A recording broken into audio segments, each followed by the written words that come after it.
Welcome back to the Nutty Grains. I know the struggle that most of us go through to get a soft and fluffy gluten-free roti. So here, like all of my other recipes, is an easy recipe.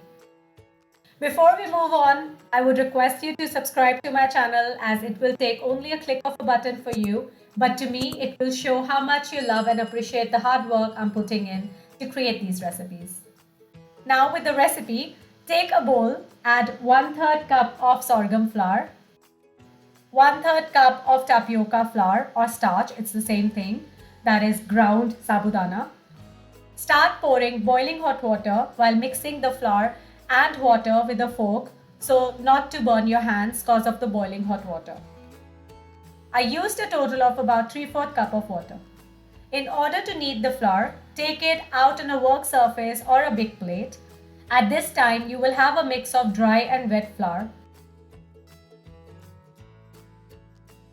Start to bring everything together using your hands to form a dough.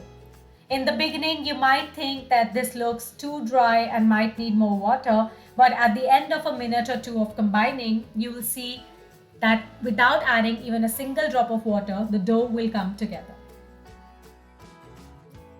Knead it well for about 2 minutes. In case you get a stickier dough, then simply add a little more sorghum flour to make it non-sticky. In case of dry dough, just add about a tablespoon of water at a time to get the right non-sticky consistency. Divide the dough in 4 equal sized portions. You will notice that the dough looks a little uneven and dry, unlike the ones we use with gums or starches, but trust me, it is the right texture.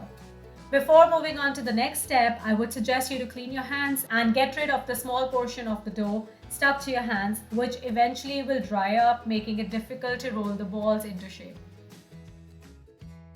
Now, with clean hands, take 1 portion of dough and using some dry sorghum flour, roll it out into a ball, flatten it, and roll it out using some dry flour as and when needed to ensure easy rollout. Please don't mind the shapes of my rotis, as no matter which flour I use, I can never get round-shaped rotis. Roll the roti very thin like this. Now transfer it to a hot tawa and let it cook a little. Once you see a few bubbles or the roti puffing up, toss it over for the other side to cook as well. At this time, using a kitchen towel, press the roti like this so it is well cooked from inside and also puffs up completely. You can either let the roti cook entirely on the tawa itself or cook it on a tawa until both sides get a few red spots and then cook it on the flame like we do in most of the Indian houses.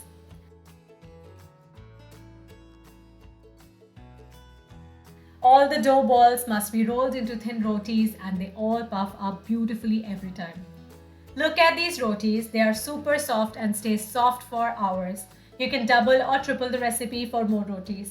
Please try this recipe and many more on the channel. Don't forget to subscribe. See you soon. Bye bye.